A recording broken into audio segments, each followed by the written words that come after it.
আসসালামু আলাইকুম everyone, welcome to SA kitchen ওয়ার্ল্ডে। তো সেদিন অনেক পোলাও রান্না করেছিলাম আম্মু বাসায়। তো ওখান থেকে যাওয়া পোলাও দিয়ে আমি একটা প্লেটার বানিয়েছি। এর জন্য আমি একটা চিকেনের বুকের পিস নিয়ে লবণ গোলমরিচ দিয়ে একটু সিদ্ধ করে নিব। সিদ্ধ করে নিয়ে অন্যদিকে আমি সবজিগুলো কেটে নিব। এর জন্য আমি এখানে নিয়েছি গাজরগুলোকে একটু কুচি কুচি করে কেটে নিয়েছি। এরপর ক্যাপসিকামগুলো কেটে নিব। ক্যাপসিকাম কেটে নেওয়ার পর আমি এখানে একটা পেঁয়াজ মোটা মোটা করে কেটে নিব। মোটা করে কেটে নেওয়ার পরে আমি অপর দিকে সেই সিদ্ধ করা মাংসটা একটু ছাড়িয়ে নিব।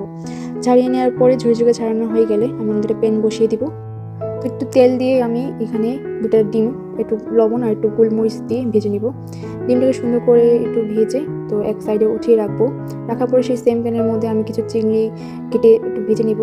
তো এটা যখন লাল লাল কালার হয়ে আসবে একটা সাইডে রেখে আমি সিদ্ধ করা মাংসগুলো এখানে দিয়ে দিব। সিদ্ধ করা মাংসগুলোকে আমি একটু ভেজে নিব ভালো মতো করে। যখন এটা একটু কালার চেঞ্জ হয়ে আসবে তখন আমি এইখানে পেঁয়াজ কুচি দিয়ে দিব। পেঁয়াজ কুচি দেওয়ার পরে আমি এখানে গাজর দিয়ে দিব। গাজর কুচিগুলো আমি একটু লবণ দিয়ে ভেজে নিব।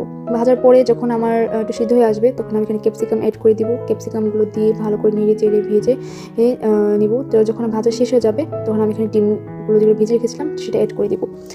তো এখানে আমি ফ্রাইড রাইসের একটা মশলা ব্যবহার করব। তো বাজারে গেলে এটা পাওয়া যাবে, যে কোনো সব থেকে রাঁধুনির ফ্রাইড রাইসের যে মশলা থাকে মিক্সি, ওটা দিয়ে দিব। দেওয়ার পর আমি এখানে থেকে যা সেই পোলাওগুলো দিয়ে দিব।